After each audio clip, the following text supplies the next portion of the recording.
Bagaimana keyakinan Ahlus Sunnah wal Jamaah tentang surga dan neraka? Apakah sekarang sebelum hari akhir sudah ada penghuninya? Mohon penjelaskan dalilnya. Ahlus Sunnah wal Jamaah menerima semua yang diberitakan dalam Quran dan Sunnah. Maka ketika diriwayatkan dalam hadis-hadis yang sahih tentang Rasulullah melihat surga dan neraka, dan ketika diberitakan bahwasanya ketika para sahabat mendengarkan satu suara, dikatakan bahwa itu adalah batu yang dilemparkan ke dalam neraka 7 tahun yang lalu dan baru sampai ke dasarnya saat hari ini. Dan kemudian juga riwayat tentang humma, panas, bahwa panas itu adalah dari faihil jahannam, dari saluran api neraka. Itu semua menunjukkan bahwa surga dan neraka sudah diciptakan, sudah ada sekarang ini. Kalau tanya kenapa ada penghuninya? Yang penghuni yang diciptakan oleh Allah untuk jannah.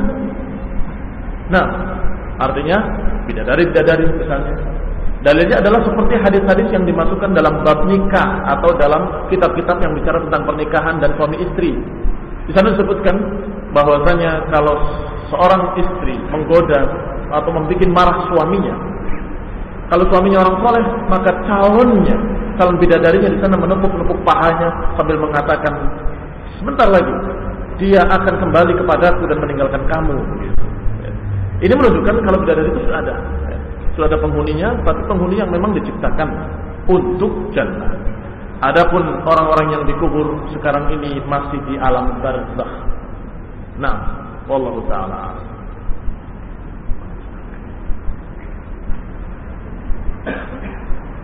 Bagaimana hukum wanita wudu sedang haid untuk hafalan Al-Quran? Syukran. Wudu kalau dia sedang haid tidak mensucikan, tetap haid, tetap dalam keadaan dia tidak suci dalam artian tidak taharah. Sehingga jadikan saja ketika dalam keadaan haid itu murajaah apa yang kamu sudah hafal. Nah, karena di antara ikhtilaf para ulama yang rajih wallahu alam adalah tidak menyentuhnya. Membaca Al-Quran boleh, tapi tidak menyentuh mushafnya.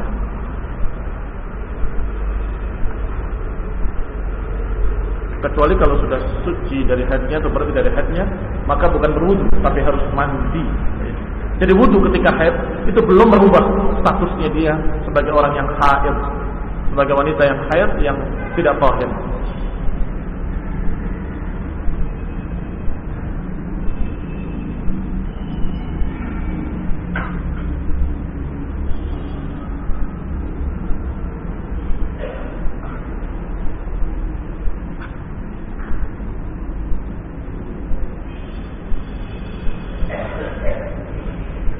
Ana tertinggal salat maghrib dan melaksanakannya di shaf paling depan. Saat di rakaat kedua masuk jamaah kedua di samping kanan dan kiri ana serta dipimpin oleh imam tepat di depan ana. Apa yang harus ana lakukan? Ya salat aja. Dan salat jamaah kedua itu tidak sampai kepada haram dan tidak boleh. Sebab Syekh Muhammad bin Shalih Al-Utsaimin masih berpendapat bolehnya jamaah kedua kalau bukan sengaja. Nanti aja bikin jamaah kedua, bukan, tapi terlambat. Maka Rasulullah mengatakan, man yatasaddaq ala hadza, siapa yang mau bersedekah dengan orang ini, maka kemudian satu orang menemaninya untuk jamaah. Itu jamaah kedua kalau tidak disengaja. Tapi yang tidak boleh adalah kalau tenang-tenang dengan panggilan azan, bahkan tenang-tenang ada panggilan qomat, sudah qomatis shalah, tenang saja, nanti kita bikin yang kedua.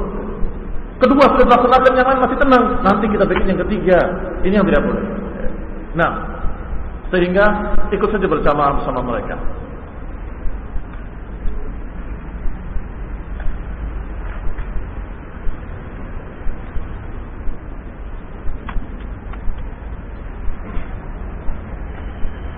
Bagaimana hukum rokok? Para ulama menyatakan haram karena beberapa sisi.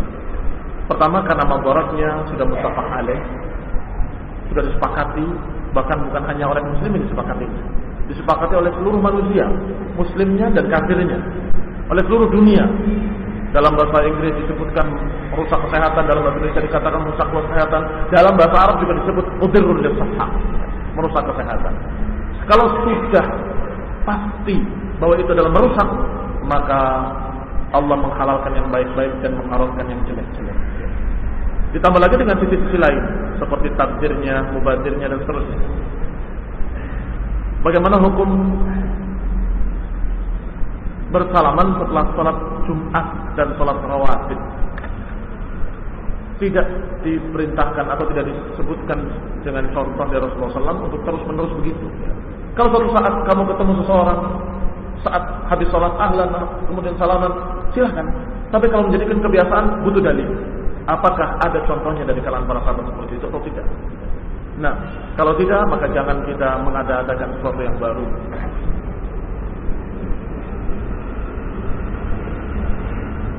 Bagaimana sikap Ahlus Sunnah jika tinggal hidup di tempat pemerintahan yang non-muslim atau kafir? Maka sikap Ahlus Sunnah adalah pindah, hijrah dari tempat kafir itu ke tempat kaum muslimin. Paling tidak dari yang dikuasai oleh kafir kepada yang dikuasai oleh muslim. Tapi kerusakannya juga banyak, sama. Walaupun mirip, tetap kamu diperintahkan untuk pindah kepada yang penguasanya masih muslim. Tetap lebih ringan. Tetap lebih ringan. Paling sedikit kamu di Indonesia misalnya, karena negerinya muslimin, dipimpin oleh muslimin, azan itu terdengar dari mana tempat, di mana saja terdengar azan. Di sana, di Australia, di Singapura, nggak kedengeran azan sama sekali. Bahkan kalau azan pakai mic dianggap pelanggaran. Iya, dianggap pelanggaran. Yang tidak pakai mic saja, karena ada bacaan amin ketika sholat jamaah dan dianggap keras, ada yang komplain, protes. Itu di sebelah tetangga kami rame-rame mengganggu kami. Ini negara kafir. Lebih-lebih lagi anaknya sendiri ketika sudah dianggap dewasa, apakah 13 tahun atau 17 tahun, itu bukan anak kamu lagi, anaknya negara. Diajari di sekolahnya, kalau orang tuamu memaksa sesuatu, telepon polisi, ini nomornya. Sehingga anaknya muslim membawa pacarnya ke rumahnya, zina di rumahnya, diketahui oleh bapak dan ibunya, nggak berani melarang, karena melarang telepon polisi. Orang tua saya melarang saya pacaran, padahal saya umurnya sudah 17 tahun. Yang ditangkap itu bapaknya, bukan anaknya. Jadi hati-hati, orang yang di negeri kafir hendaklah hijrah, pindah ke negeri kaum muslimin.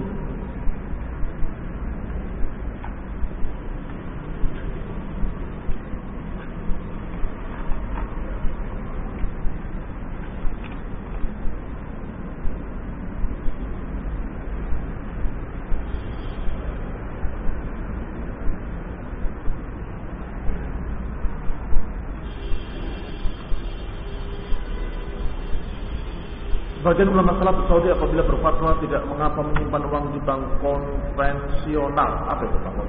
Tetapi menurut Syekh Al-Albani, kalau sudah ada ucapan Syekh Al-Albani, nggak perlu tanyakan pada saya, ya. Tidak pantas menanyakan bagaimana menurut Ustaz pendapatnya Syekh Al-Albani, sama sekali nggak pantas.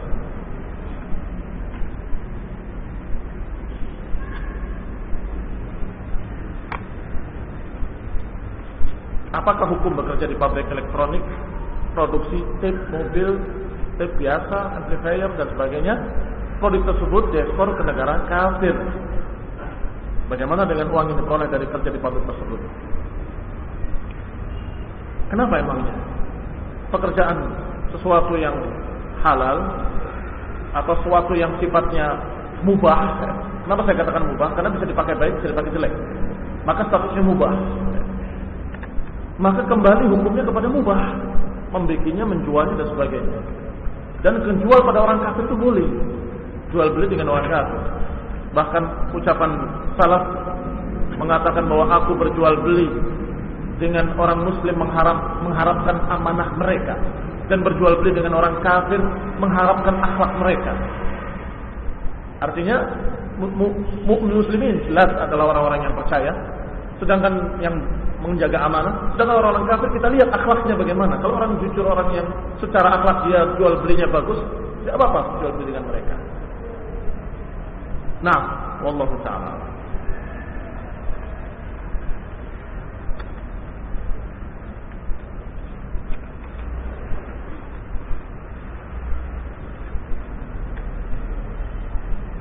Sudah semua. Mana?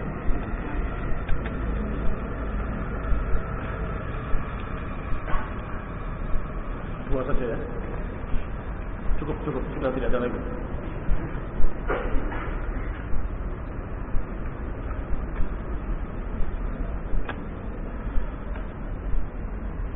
Apakah sembelihan ahlul kitab halal untuk dimakan? Siapa ahlul kitab itu? Dan apakah Yahudi dan Nasrani yang ada sekarang ini termasuk di dalamnya? Naam. Ahlul kitab yang dulu disebut oleh Rasulullah SAW dan yang disebut dalam Al-Quran ketika itu sudah seperti sekarang. Jangan dianggap berbeda. Sudah seperti sekarang. Ada sudah menuhankan Isa, sudah berbuat berbagai macam kebid'ahan dalam agama mereka, sudah merubah Injil, sudah.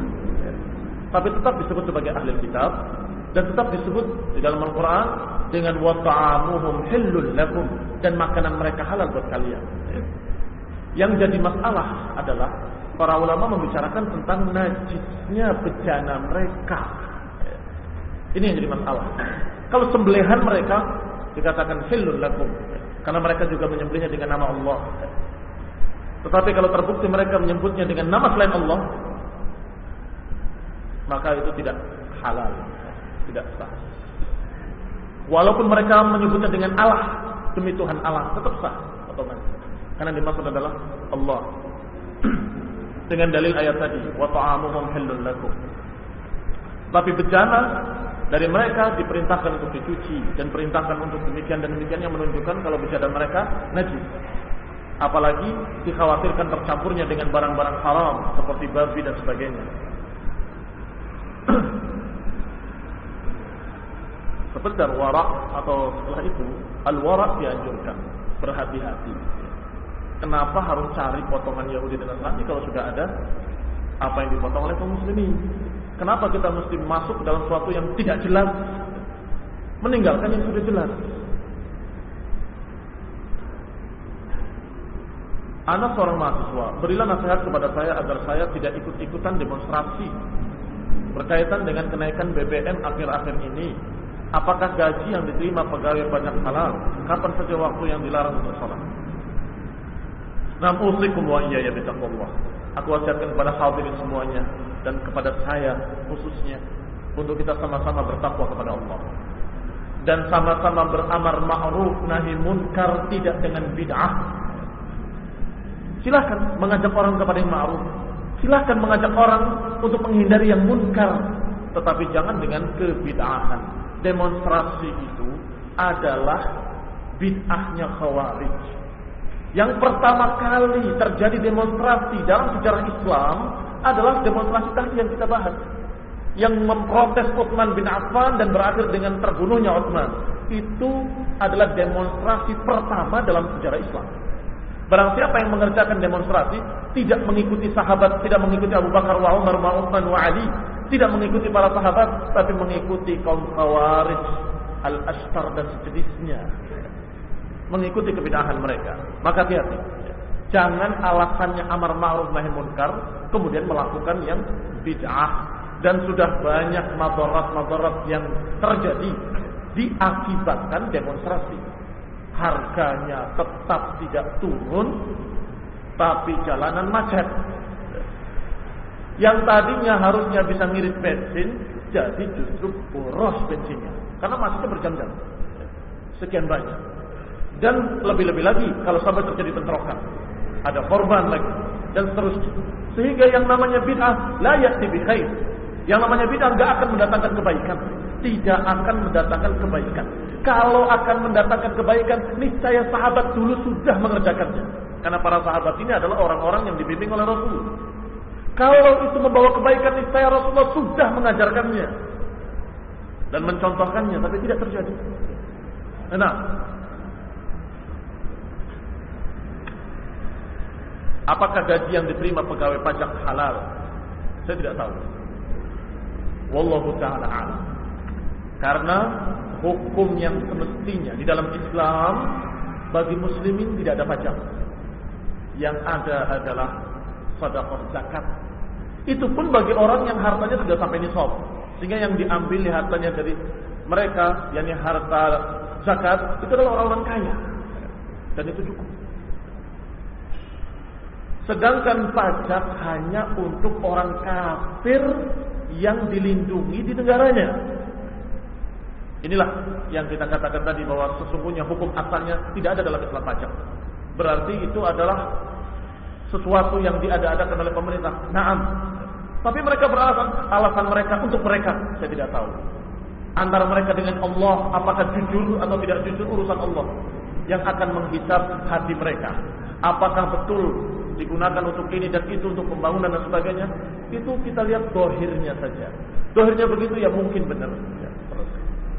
Adapun bagaimana pekerja yang kerja di situ?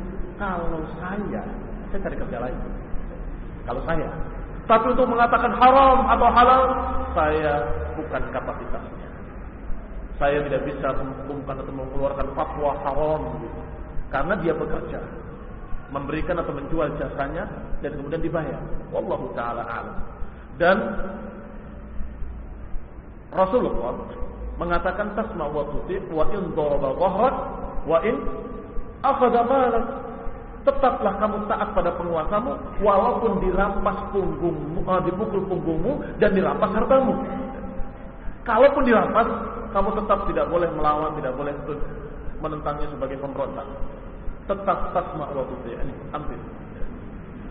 Untuk pembangunan ambil. Mudah-mudahan niat saya adalah untuk pembangunan jalan-jalan yang bermanfaat untuk kaum muslimin. Mudah-mudahan dapat pahala. Kamu amanah atau tidak amanah urusan Allah. Saya tidak tahu. Ini wa in daraba dhahrak wa in akhadha mala. Nah, sehingga sebaiknya cari yang jelas-jelas halal. Dagang sajalah.